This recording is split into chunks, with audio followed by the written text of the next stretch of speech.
really one of my goals was to break myself down, because it was still a continued exploration, because I still didn't know, and I still don't 100% know how I want to do what I'm going to do next. But it was really, the way the course was described, I thought, oh, this is going to be a good way to help me really look into myself and really focus on what I can do to unstick some of the things that are pretty solid and break down some walls that are there. Go in, do something scary, and the first thing that I figured out about doing an MA is that it doesn't matter the course that you go into, you can make it your own. At some point, you're going to have to do a dissertation or a project, and you're going to make it your own, something that you care about and something that you're interested in. So any MA can turn into, or PhD, it's your own thing that you're going to have to own. And so you better be interested in what you're doing. You can really focus it on something that you're passionate about. So with Applied Imagination, my goal was to go in and break some walls and see if something interesting came out of that big unknown title that the course has over itself, and it's a scary unknown. Applied Imagination sounds like you're going into a different dimension. Yeah. I was scared because it really makes you face up to certain things about yourself and really look in, and that's not something I do very well or very often. Well, I mean, just to go on from what Rick said, I agree with. It really does make you kind of face yourself and kind of forces you to go deeper, not just in sense of looking at theory and just the output of it, but what you put in means you have to go a lot deeper and face your demons in a sense. And yeah, I certainly did. Yeah, I think it did solidify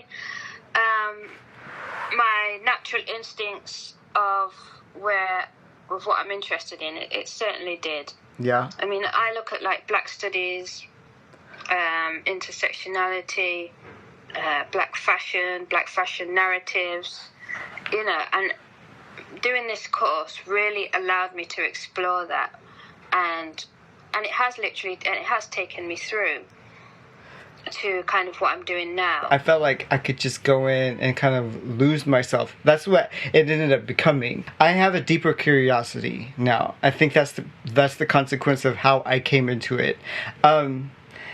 I knew that it being an academic program, I was going to be driven by anxiety. I was going to be full throttle curiosity mode, and I was able to do that. I don't know about conquering demons, and again, I don't know if I haven't shaped it into anything really professional yet, and because I'm now doing a PhD, it's a continuation of the academic stuff. So I don't know.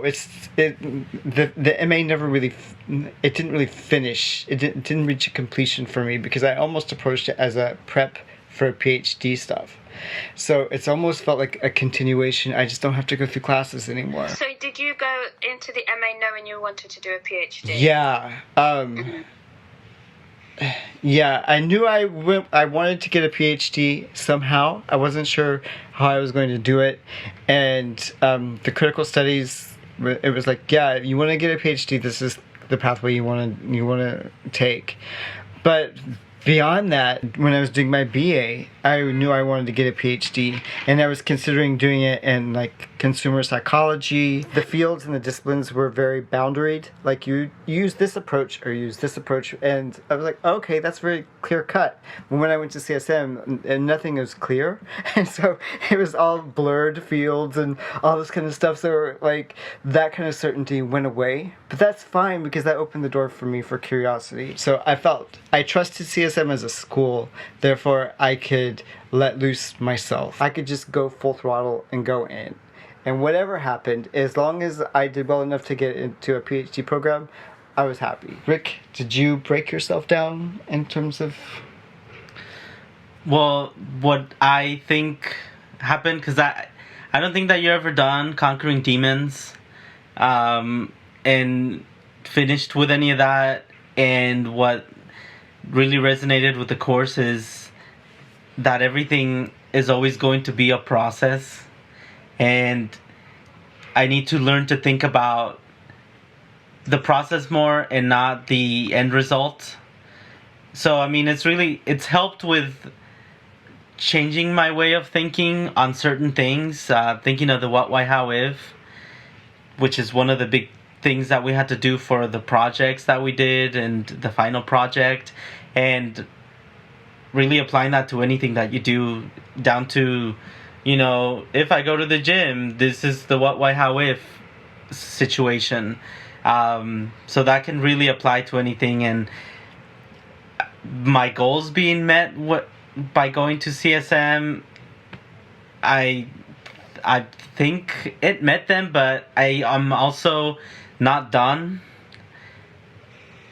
It's like I knew it was not gonna be cooked, that I was gonna come out in the end something that I didn't know I had, and while I found some of those things, it's not done. And one of the biggest things was the fear of missing out, and that was still like that anxiety was there throughout the whole thing. And I mean, I talked to you about it at the very beginning, because once you walk into that campus, I want to talk to everybody. I want to be involved, and like everybody's like, it's like watching people walking by, but it's like a world. Like everybody is a world, and everybody has something interesting that they're doing, and there's always talks, and there's always this, and there's always that, and there's never enough time. In 1 year, there's an anxiety that you go in with, like, oh, I need to make sure that I'm like participating. You're talking about this being surrounded by people who you don't really know what they're doing, but you think it's going to be really interesting, and you wish you could just understand more. You wish you could see more. Yeah, but it's not even possible, because the internal factors are pulling you in, and they surround you. Like, you have to go into a new world in every brief, and you have to really dissect everything, from the research to the ideas to the group dynamic, and come up with something that you deliver. And that really envelops you, and especially when you're doing it on top of other projects that you're doing with other groups. Yeah, it's really intense. So your own internal thing is like just kind of keeping you focused on that. Internally, it was because it was kind of so fast and furious, kind of all the topics and the themes and the theorists. And being in that class, it was so fast and enjoyable at the same time. It kind of taught me to form a point of view, to be prepared almost with what I'm going to say, and what I felt about a topic or a theme. Right. And to try and do that fast. I mean, at first I found that hard. I mean, I still do it, I must admit, but it has definitely taught me internally to kind of trust my point of view and to try and go with it.